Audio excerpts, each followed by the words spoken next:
Unit 4 Accounting Process and Rules.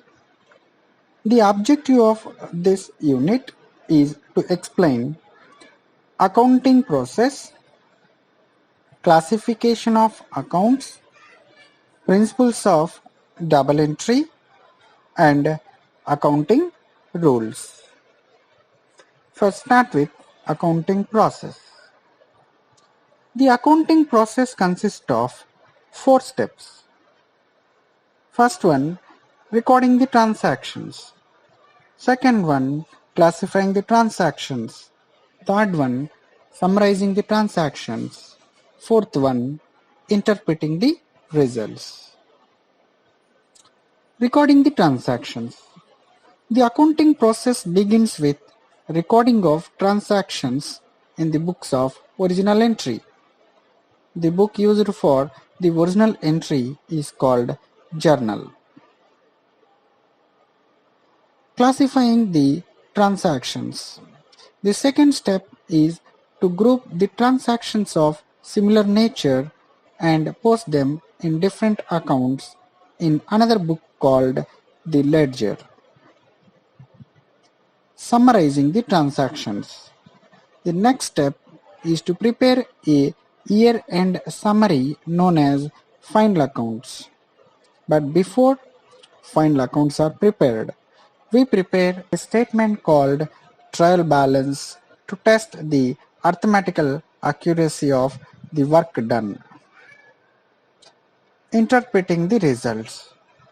The results are then analyzed and interpreted with a view to assess the performance of business, its future profit earning capacity, and its ability to pay short-term and long-term debts. Next concept, classification of accounts. All business transactions can broadly be classified into 3 categories. 1. Those relating to persons. Second, those relating to property, that is assets. And third one, those relating to incomes and expenses. Hence, it becomes necessary to keep an account for each person, each asset, and each item of income and expense. Thus, 3 classes of accounts are maintained for recording all business transactions. They are personal accounts, real accounts, and nominal accounts.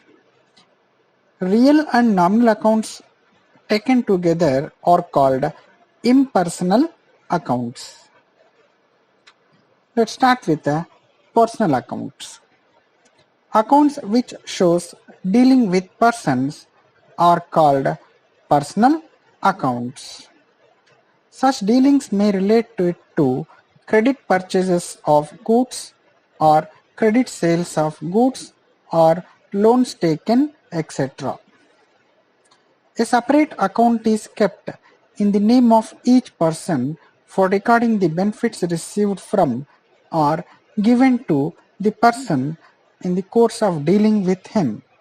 Examples are Rama account, Gopal account, loan of Ramana account, etc.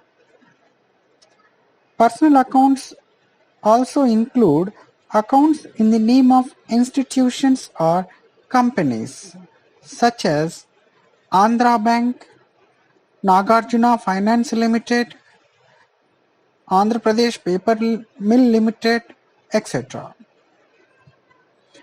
The accounts which represents expenses payable, expenses paid in advance, incomes receivable, and incomes received in advance are also personal accounts, though impersonal in name. For example, when a salary are due to employees but not paid before closing of the books of accounts for the year, an account called salaries outstanding account will be opened in the books. The salaries outstanding account is regarded as a personal account. Next, real accounts. Accounts relating to properties or assets are known as real accounts. Every business needs assets such as machinery, furniture, computer, etc. for running its activities. In bookkeeping, a separate account is maintained for each asset owned by the business. Dealings relating to purchase or sale of the assets are recorded through this account. Furniture account, buildings account, machinery account, computer account, vehicles accounts, etc. are some examples of real accounts. Next, nominal accounts. Accounts relating to expenses, losses, incomes and gains are known as nominal accounts. Every business unit incurs certain expenses such as payment of wages to workers, salaries to employees, etc. While carrying out its activities, it may also suffer losses such as loss by theft, loss by fire, etc.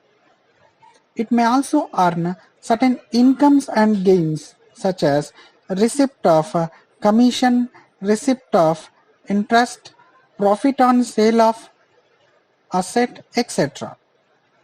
A separate account is maintained for recording each item of expenses, losses, incomes or gains.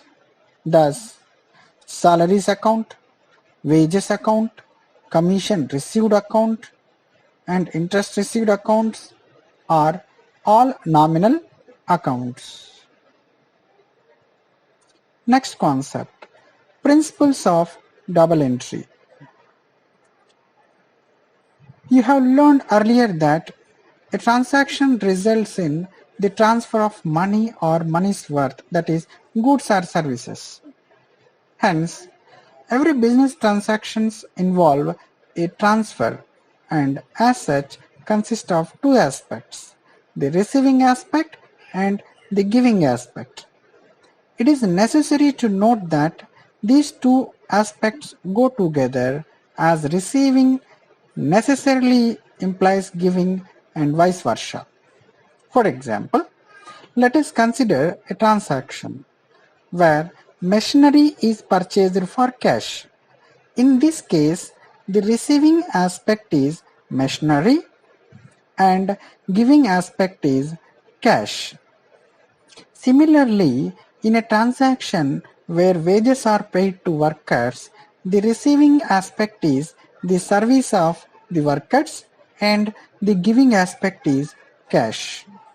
The receiving and giving take place between two parties or the accounts representing those parties.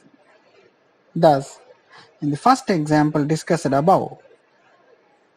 before, from the point of view of the business, machinery account is receiving the benefit and cash account is giving the benefit.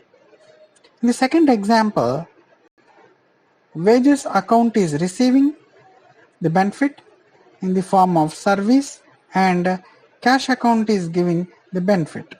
These two aspects are represented in every account by the term debit and credit. The debit represents the receiving aspect and the credit the giving aspect. The record of any business transaction will complete only when both of these transactions are recorded. This recording of two aspects of each transaction is known as double entry, and the system is called double entry system. Next concept, accounting rules. We have already discussed that every transaction affects two accounts and this effect will have to be entered in both of them. on the debit side in one account and on the credit side in another account. It is therefore necessary to find out which of the two accounts is to be debited and which is to be credited.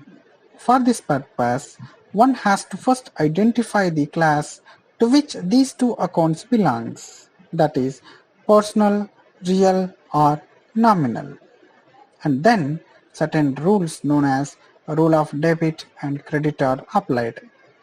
The rules are as follows. First one, for personal account, the account of the persons receiving the benefit of the transaction is debited and the account of the person giving the benefit of the transaction is credited. Thus, the rule is debit the receiver and credit the giver. Second one, for real accounts, when an asset is coming into business, the account of that asset is debited. When an asset is going out of the business, the account of that asset is credited.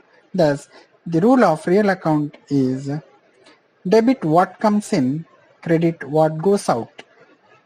Third one, for nominal accounts, when an expense is incurred or loss suffered, the account representing the expense or the loss is debited because the business receives the benefit thereof. When any income is earned or gain made, the account representing the income or gain is credited. This is because the business gives some benefit. Thus, the rule of nominal account is debit all expenses and losses, credit all incomes and gains.